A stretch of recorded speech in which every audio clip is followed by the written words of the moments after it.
Bem-vindos a mais um vídeo do canal Café com Letras.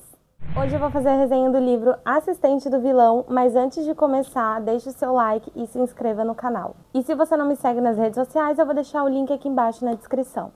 Eu comecei a leitura de Assistente do Vilão ano passado, se eu não me engano foi no dia 16 de dezembro que eu iniciei a leitura. Eu demorei um pouquinho para começar, porque eu fiz o pedido desse livro na Black Friday da Amazon, mas eles demoraram muito para fazer o envio, assim, era para ter chegado numa data, acabou levando 2 semanas além daquela data para chegar, e por isso que eu demorei muito para fazer a leitura dele. Eu comecei Assistente do Vilão dia 16 de dezembro, mas eu só finalizei no dia 4 de janeiro. Eu estava muito ansiosa para ler esse livro, porque eu vi muita gente falando bem dele lá no BookTok, mas eu confesso que ele não foi exatamente como eu esperava que fosse. Eu fiz bastante marcação nele até, achei que não fosse fazer tanta marcação assim, porque o livro não foi, como eu disse, aquilo que eu esperava, mas tem partes muito boas nele sim. Antes de dar a minha opinião, vou contextualizar a história aqui para vocês. Já informo que vai ter muito spoiler nesse vídeo, então se você ainda não leu e não quer receber spoiler, passa para o próximo vídeo. Tudo começa ali com a Ivy andando pela floresta, triste porque não conseguiu um emprego, e a família dela depende dela para conseguir sobreviver. Ela tem o pai, que é doente, e tem a irmãzinha de 10 anos, Alice, que inclusive, gente, para mim é uma das melhores personagens do livro, junto com o Reinaldo e a Tatiana. Ah, e tem o treinador de dragões também, que eu esqueci o nome dele. Deixa eu ver se eu acho aqui.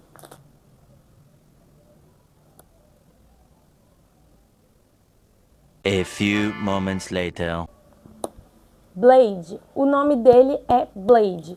Blade, Reinaldo e Lissa, pra mim, são os melhores personagens desse livro. Aí, andando pela floresta, a Sage encontra com o vilão, o Tristan, e ela fica encantada com ele, assim, porque ela começa a pegar nele, falar, nossa, você é muito bonito pra ser o vilão e tal, porque nos cartazes colocava aquela imagem de um velho, barbudo Tristan era, mas não era velho, não era feio, muito pelo contrário, ele é lindo e charmoso. Pelo menos é essa descrição que a Sage dá pra nós. Aí ela fala, nossa, você é muito lindo pra ser um vilão. Aí ele pergunta pra ela assim, pera, você tá falando que eu sou bonito? Você me acha bonito? Ela fala, não é que eu acho, é um fato. Opa, esse livro vai ser o livro. Eu já li assim, quando eu vi o prólogo ali, ela falando o quanto ele era lindo, eu falei, ai, vai ter muito romance. Mal sabia eu que só teríamos migalhas de romance nesse livro. O tempo passa e ali naquele encontro, de repente, o Tristan, o vilão, vamos chamar o vilão porque a Sage ainda não sabia que o nome dele era Tristan. O vilão oferece para Ivy o cargo de assistente dele, assistente pessoal, e ela aceita, acaba indo trabalhar. Aí nos primeiros capítulos fala que ela ainda está tentando se acostumar com cabeças penduradas na entrada da Morada do Massacre, que na semana passada, né, naquele tempo ali do livro, ele tinha entrado com o cara morto, jogado em cima da mesa dela, e que ela estava tentando se adaptar a essas coisas, assim, que parecia ser normal no trabalho dela.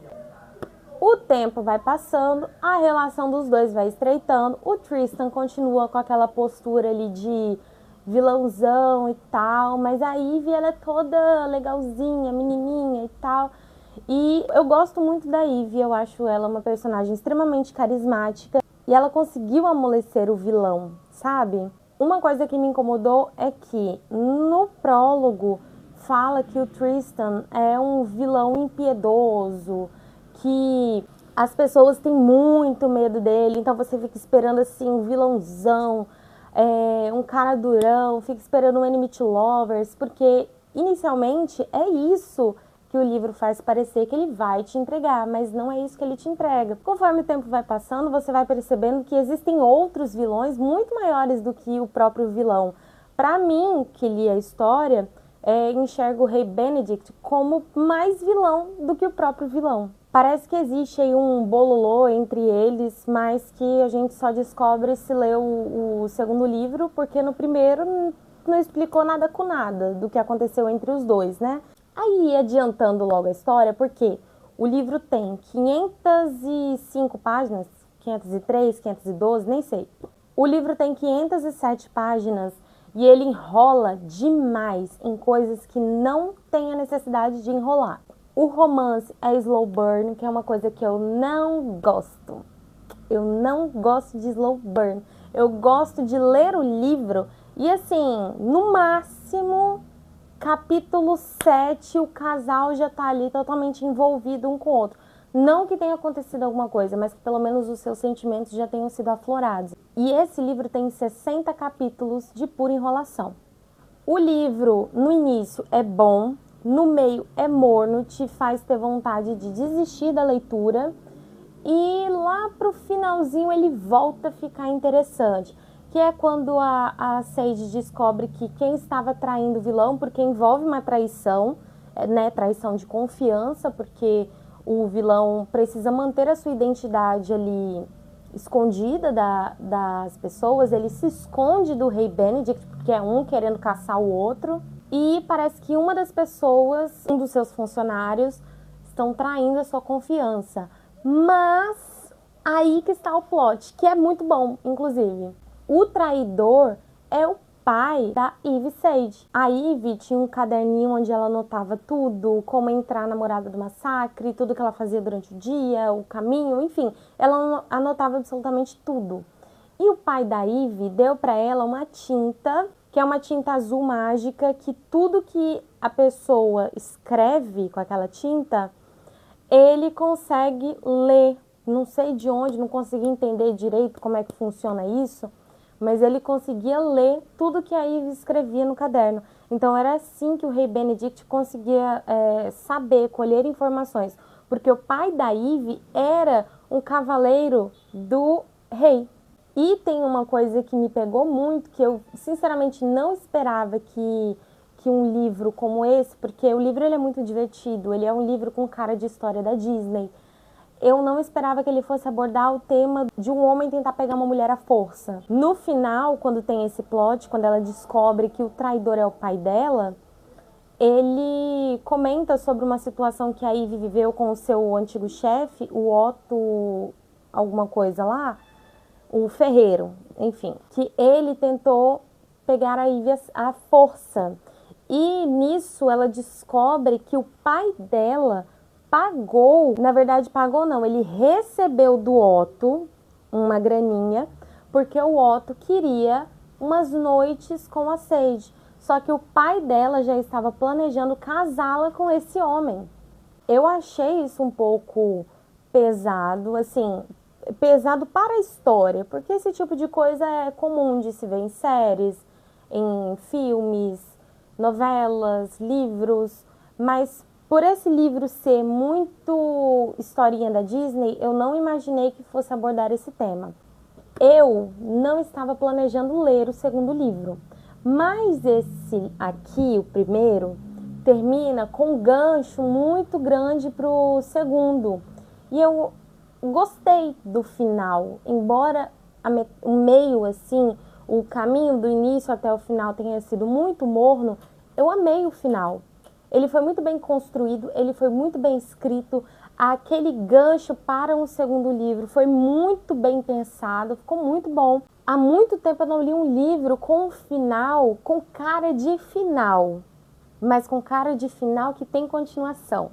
Eu vou comprar, sim, o segundo livro, mas inicialmente eu pretendo ler em e-book, eu vou ler pelo Kindle, não pretendo ler no físico, porque eu senti que ele, físico, me cansou muito. Tanto que eu iniciei esse livro no físico, que eu comprei, eu consegui ele na promoção na Black Friday, de 45 por 25 reais. Eu achei que foi uma boa promoção, eu poderia ter pegado o segundo já. Mas o segundo livro eu pretendo ler no Kindle. Porque quando eu parei de ler esse aqui no físico e fui para o Kindle, eu senti que a minha leitura fluiu um pouquinho mais. Eu acho que eu estava cansada de ver aquele monte de páginas faltando e nada acontecendo. Então eu irei ler no Kindle, depois que eu ler, eu vou fazer as minhas anotações e comprar o físico para passar as anotações do Kindle para o livro físico. só para manter a coleção bonitinha na estante. Em agosto vai lançar o terceiro livro, Aliado do Vilão, e eu pretendo sim ler também, dependendo de como o segundo terminar.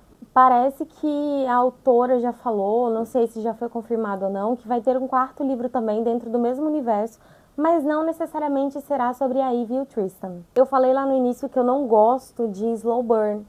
E esse livro, ele fica enchendo muita linguiça, traçando muitos caminhos, até chegar no clímax dos dois. Falando em clímax, a cena do beijo foi muito bem construída. Eu achei excelente, amei. Mas é uma cenazinha só e tá na página 398. Imagina, você lê 398 páginas para conseguir a migalhazinha do romance. Assistente do Vilão não é um livro ruim, mas também não é um livro excepcional, como o pessoal no BookTok dizia que era. Ele tá muito longe de ser um dos piores livros que eu li. Eu já li livros muito piores, inclusive recentemente eu joguei um no lixo porque era horrível. Mas ele tinha tudo para ser um 5 estrelas para mim. Isso é a minha opinião pessoal. Ele tinha tudo para ser um 5 estrelas para mim, mas foi um 4 estrelas porque a autora encheu muita linguiça. Não tinha necessidade de 60 capítulos e eu acredito que ela conseguiria ter construído muito bem essa história com 350 páginas. Essa foi a minha última leitura de 2024, primeira leitura de 2025, porque eu comecei lá em dezembro, terminei agora em janeiro. E hoje, dia 9 de janeiro, eu já terminei o meu segundo livro, que foi Verity, e eu vou trazer também uma resenha para vocês, porque esse livro é muito bom. Esse aqui eu levei quase um mês para ler, e em compensação, esse aqui eu li em 4 dias. É isso, espero que vocês tenham gostado. Se vocês já leram Assistente do Vilão, coloca aqui nos comentários. Se já leram o segundo livro, coloca aqui nos comentários também, me diz o que você achou, se vale a pena continuar a saga. É saga, duologia ou trilogia? Eu acho que é trilogia, porque vai lançar o terceiro. Deixa sua opinião aqui nos comentários, me diz o que você achou do livro, o que vocês acham da autora, que pra mim ela é maravilhosa, eu acho ela, assim, fofíssima nas redes sociais, porque eu acompanho ela. E me parte o coração ter que falar que eu não gostei do livro. Mas é isso, se inscreva no canal, curte o vídeo, compartilha com seus amigos e não esqueça de me seguir nas redes sociais. Beijo e tchau!